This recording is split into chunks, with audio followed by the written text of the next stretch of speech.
The Bengali টিউশনে তোমাদের সকলকে স্বাগত। আমি শুভময়। আজ তোমাদের যে বিষয়বস্তু নিয়ে আলোচনা করব, মানে যে টপিকগুলি নিয়ে আলোচনা করব, সেটি হলো প্রশ্ন উত্তর। তোমাদের সিবিএসসিতে যারা পড়াশোনা করছো, এবার যারা বোর্ডস দেবে, তাদের জন্য এর আগে আমি 12টি ভিডিও বানিয়েছি। দেখবে আরও আমি 4-5টা ভিডিও বানাবো। 15-16টা প্র্যাকটিস সেট তোমাদের জন্য করছি। কি ধরনের প্রশ্নোত্তর আসতে পারে বা কি ধরনের তার উত্তর হতে পারে, কেমন প্রশ্ন আসতে পারে, কেমন উত্তর হতে পারে, সবগুলি নিয়ে আমি আলোচনা কিন্তু করেছি। গদ্য থেকে করেছি, কবিতা থেকে করেছি, দান প্রতিদান, পোস্টমাস্টার, কাবুলিওয়ালা, সবগুলো থেকে এখানে করা আছে। মানে প্রশ্নও রেখেছি, তার সাথে উত্তরও দিয়েছি। তোমরা একটু দেখলে পরে তোমাদের অনেক হেল্প হবে আশা করি। তো আমরা এর আগে যে 12টি ভিডিও দিয়েছিলাম, প্লে লিস্টে গিয়ে দেখে নেবে। আরও 3-4টে আমি দিব। তো সেই ভিডিওগুলো তোমরা একটু মনোযোগ সহকারে দেখবে, এবং কারো যদি কোনো অভিযোগ থাকে বা মনে করো একটু ভুল ত্রুটি তো আমারও হয়, সেগুলি একটু আমাকে শুধরে দেবে। তোমাদের কাছে এটুকুই আমার আশা, যে ভুল ত্রুটি যদি একটু শুধরে দাও, পরবর্তীকালে আমার আর সেই ভুলগুলো ধরো হবে না। তো আজ আমরা তাহলে কিছু প্রশ্ন উত্তর নিয়ে তোমাদের সামনে আলোচনা করব। চলো তাহলে শুরু করি। সপ্রসঙ্গ ব্যাখ্যা লেখো। বনভূমির ওপারে কোনো মনোভূমির দয়, ফাঁসুর ফুসুর ঘুষুর ঘাসুর স্বপ্নে কথা কয়। উত্তর: তিন পাহাড়ের কোলে কবিতা থেকে উদ্ধৃতিটি নেওয়া হয়েছে। তিন পাহাড়ের কোলে অরণ্যময় সবুজ প্রকৃতির পটভূমি কবি অঙ্কন করেছেন। বনভূমির বুকেই আছে উদার প্রকৃতির কোমল স্পর্শ। উদার উন্মুক্ত প্রাকৃতিক পরিবেশের মধ্যেই মানুষ পরম শান্তি পায়। তাই বনভূমির কোমল মাটিতেই মানুষের স্বপ্ন রচিত হয়। যান্ত্রিক জীবনে না পাওয়া আনন্দময় পটভূমি উদার বনভূমির বুক ছড়িয়ে আছে। বনভূমি ধরা দেয় স্বপ্নের দেশ হয়ে তৃষ্ণার্ত প্রকৃতি পথিকের কাছে। মানুষের মনোজগতের নানা ভাবনা ও স্বপ্ন যেন কথা বলে উদার অরণ্যময় প্রকৃতির বুকে। পাহাড়িয়া পাথরের বাঁকে বাঁকে, মেঘে মেঘে অরণ্যময় সবুজ পটে এক স্বপ্নের জগৎ তৈরি হয়। জীবন্ত কোনো জিনিস পোষবার সামর্থ্য নেই আমার। এই উক্তিটির মাধ্যমে আলোবাবু চরিত্রের কোন দিকটি ফুটে উঠেছে? আলোবাবু গল্পে এই উক্তির মাধ্যমে আলোবাবুর মনের আক্ষেপ প্রকাশ পেয়েছে। আলোবাবু অত্যন্ত দরিদ্র ছিলেন। তাই লেখক যখন জানতে চান যে পাখির ছানাটিকে তিনি পুষবেন কিনা, তার উত্তরে আলোবাবু জানান তার ইচ্ছে থাকলেও সামর্থ্য নেই। জীবন্ত কোনো জিনিসকেই পোষবার সামর্থ্য নেই তার। সেই কারণেই তিনি অবিবাহিত। দরিদ্রের যন্ত্রণায় পীড়িত হৃদয়ের বেদনা ও হতাশা তার উক্তির মাধ্যমে প্রস্ফুটিত হয়েছে। আমাদের ইতিহাস নেই। কবি কোন প্রসঙ্গে কথাগুলি বলেছেন? আমাদের ইতিহাস নেই বলতে কবি কি বুঝিয়েছেন? আধুনিক কবি শঙ্খ ঘোষ রচিত আয় আরো বেঁধে বেঁধে থাকি কবিতা থেকে আলোচ্য পংক্তিটি সংকলিত হয়েছে। ইতিহাস বলতে আমরা কোনো জাতির অতীত আত্মবিকাশের গৌরব গাথা বুঝি। কিন্তু মানুষের অস্তিত্ব আজ বড়ই সংকটের মধ্যে আছে। সাম্রাজ্যবাদী ক্ষমতার লোলুপ শক্তির কাছে আমরা পরাজিত। ক্ষমতাবান গোষ্ঠীর দ্বারা ইতিহাস নিয়ন্ত্রিত ও বিকৃত। প্রকৃত ইতিহাস রচিত হচ্ছে না। এই প্রসঙ্গেই কবি এই উক্তিটি লিখেছেন।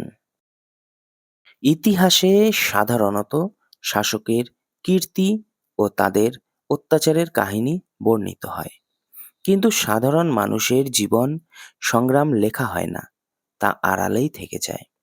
কবি সেই সব সাধারণ মানুষের কথা উল্লেখ করেছেন যাদের জীবন আজ বিপন্ন। পৃথিবীর ইতিহাসে তাদের যন্ত্রণা বা ব্যথা বেদনার কথা স্থান পায় না। সাম্রাজ্যবাদী শক্তি ও ক্ষমতাবানরা মানুষের ইতিহাসকে নিয়ন্ত্রণে রাখে, প্রয়োজনে তা বদলেও দেয়। তাই কোনোদিনই সাধারণ মানুষের ইতিহাস সত্যরূপে প্রতিফলিত হয়নি। তাই তাদের কোনো ইতিহাস নেই। শিশুদের সব ছড়ানো রয়েছে। আয় আরো বেঁধে বেঁধে থাকে কবিতার কবির নাম কি ও মূল গ্রন্থের নাম কি। শিশুদের সব ছড়ানো রয়েছে কথার মধ্য দিয়ে কবি কি ইঙ্গিত করেছেন। প্রশ্নে উদ্ধৃত পংক্তিটি কবি শঙ্খ ঘোষের আয় আরো বেঁধে বেঁধে থাকি কবিতা থেকে গৃহীত। এই কবিতাটির তার জলই পাষাণ হয়ে গেছে নামক কাব্যগ্রন্থের অন্তর্গত। হিংসাশ্রয়ী সময়ের বিপন্নতায় আজ মানুষের চারপাশ বিপদসংকুল। তাই রাষ্ট্রীয় বর্বরতার নগ্ন ভয়াবহতা থেকে শিশুরাও এখন আর বাদ যায় না। এই জন্য কাছে দূরে অর্থাৎ যত্রতত্র নারকীয় হানাহানি কিংবা প্রাণঘাতী হিংসার বলি হিসেবে ছড়িয়ে থাকে শিশুর মৃতদেহ। এভাবে ক্ষমতার দখলদার তথা শক্তিশালী প্রবল একদিকে নির্বিবাদে শিশু হত্যার মধ্য দিয়ে ভবিষ্যৎ প্রজন্মকে যেমন ধ্বংস করে, অন্যদিকে তেমনি আপামর জনসাধারণের মনে এক ভয়াবহ আতঙ্ক তৈরি করতে সক্ষম হয়। শিশু তো দেশের ভবিষ্যৎ, তাই তার হত্যা হলে ভবিষ্যৎ শূন্য হয় দেশ। সুতরাং যে সমাজ ও রাষ্ট্র শিশু হত্যার চক্রান্ত করে সে সম্পূর্ণ মনুষ্যত্ব বিরোধী। অন্যদিকে নিজেদের ভবিষ্যৎ প্রজন্মকে রক্ষা করতে না পারা যেন আমাদেরই অক্ষমতা ও কলঙ্কের চিহ্ন। তাই কবি এই শিশুঘাতী মারণযজ্ঞের হাত থেকে মানবতায় উত্তরণের পথ খোঁজার চেষ্টা করেছেন। হরিদা, আপনি তাহলে সত্যিই বের হয়েছিলেন? কে এই প্রশ্ন করেছে? বক্তা উদ্দিষ্ট ব্যক্তিকে কখন এই প্রশ্ন করেছে? এই উক্তি থেকে হরিদা সম্পর্কে কি ধারণা হয়? সুবোধ ঘোষ রচিত বহুরূপী গল্পে লেখকের বন্ধু ভবতোষ কথা বলেছে। সন্ধ্যাবেলা জগদীশবাবুর বাড়িতে হরিদাকে দেখার পর হরিদার ঘরে এসে সে কথা বলেছিল। হরিদা পেশায় ছিল একজন বহুরূপী। নানা রকম সেজে মানুষকে আনন্দ দান করে যতটুকু রোজগার হতো তাতেই তার কোনো রকমে দিন কেটে যেত। জগদীশবাবুর বাড়িতে আগত জটাজুটধারী সন্ন্যাসীর কথা শুনেই হরিদা বুঝতে পেরেছিল যে লোকটি একজন ভণ্ড, এবং তখনই তিনি স্থির করে ফেলেন যে জগদীশবাবুর বাড়িতে একা জবর খেলা দেখাতে যাবেন। তাই লেখক ও তার বন্ধুদেরও সেখানে উপস্থিত থাকতে বলেন। কিন্তু হরিদা একজন বড় মাপের অভিনেতা ছিলেন, তাই জগদীশবাবুর বাড়িতে নিরাবরণ ও নিরাভরণ এক বিরাগীকে তার অত্যন্ত পরিচিত কাছের মানুষেরাও চিনতে পারেননি। আগাম জানা থাকা সত্ত্বেও বিরাগীর সাজে হরিদার নিপুণ অভিনয় ও সংলাপ অপরিচিত হরিদাকে তাদের অপরিচিতও লেগেছিল। সব শেষ হয়ে যাওয়ার পর হরিদা ঘরে এসে বিরাগীর সাজের উত্তরীয় ঝোলা আর গীতা দেখেই নিঃসন্দেহ হতে হয়েছিল তাদের।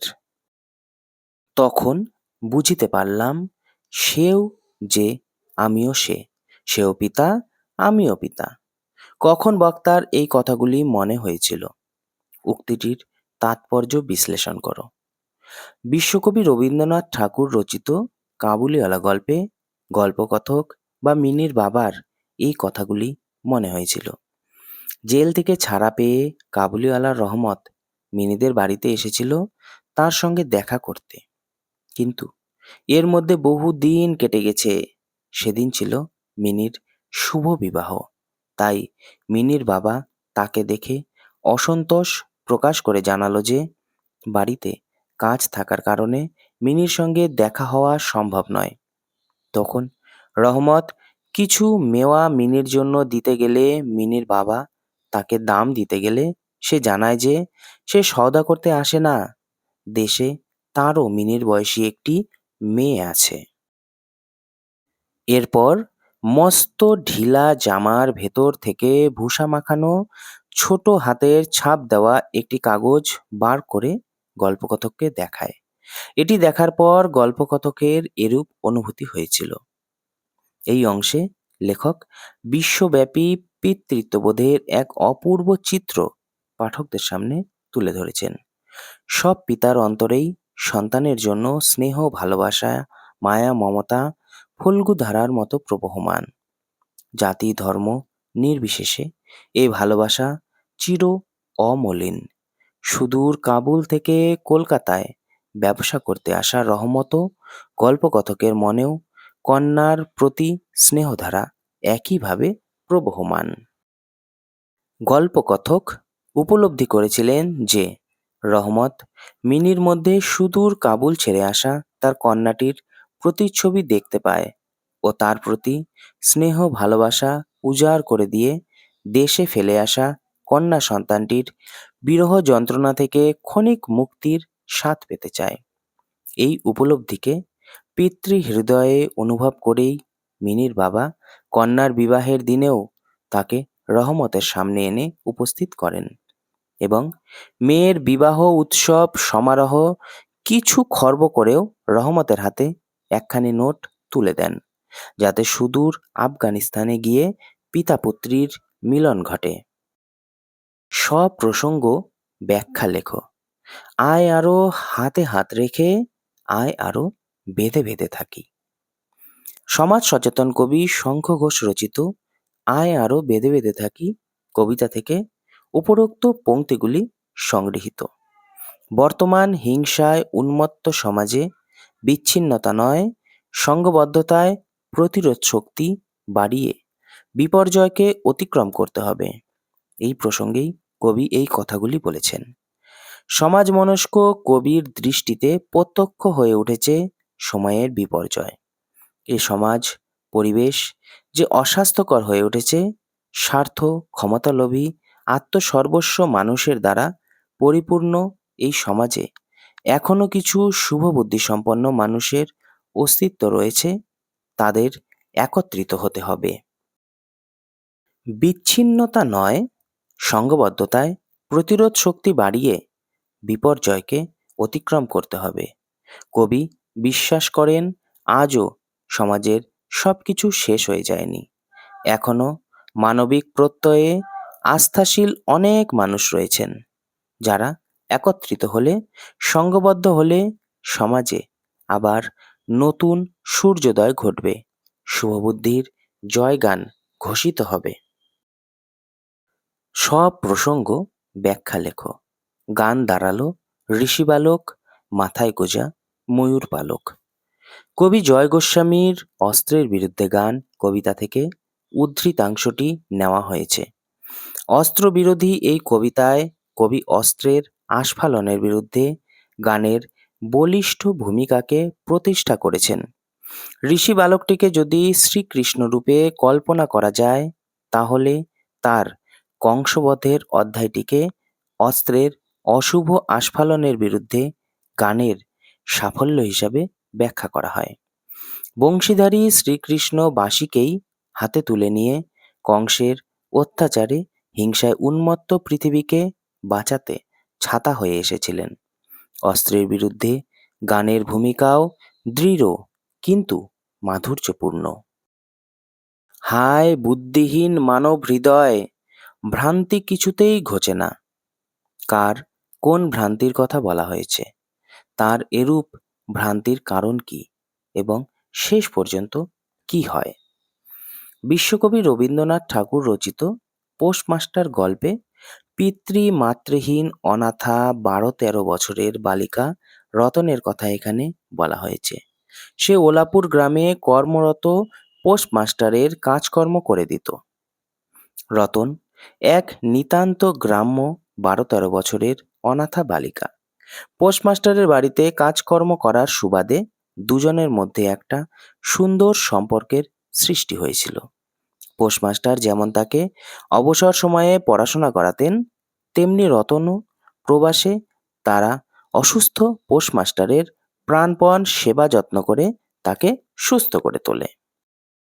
নিজের একাকিত্ব ভুলতে রতনের কাছে তিনি বাড়ির মা, দিদির এত গল্প করতেন যে রতন তাদের একরকম চিনেই ফেলেছিল।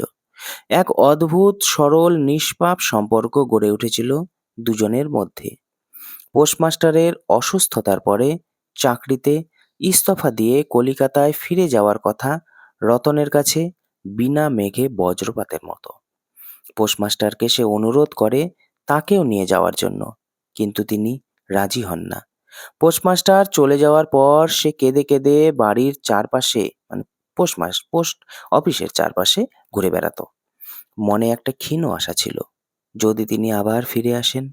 শেষ পর্যন্ত রতনের ধারণা ভ্রান্ত হয়ে যায়, পোস্টমাস্টার ফিরে আসে না। জীবনে এমন কত বিচ্ছেদ, কত মৃত্যু আছে, ফিরিয়া লাভ কি?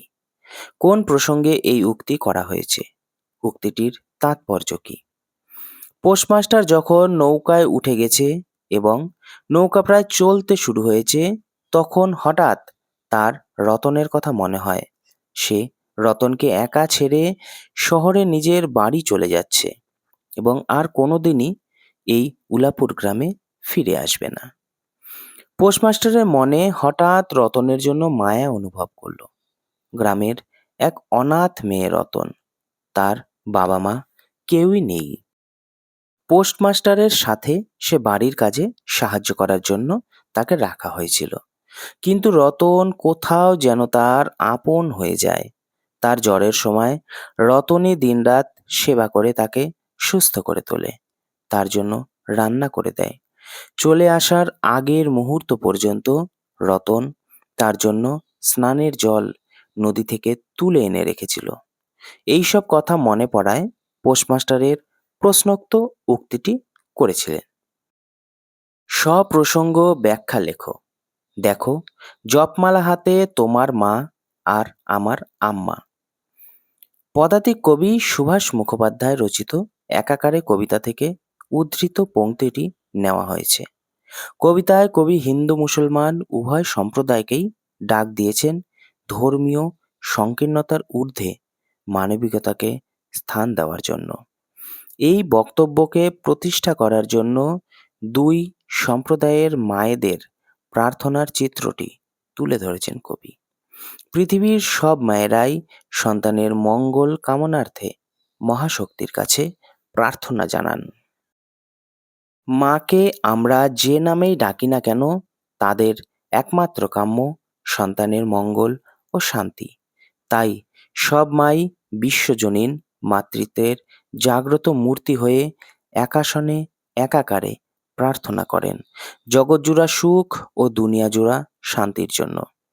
ধর্মীয় হানাহানি ও বিভেদের মধ্যে মায়েদের এই সম্প্রীতির দৃশ্য প্রকৃত মানবিকতারই জয়গান ঘোষণা করে ও বিশ্বজনীন মাতৃত্ববোধের প্রকাশ ঘটায়।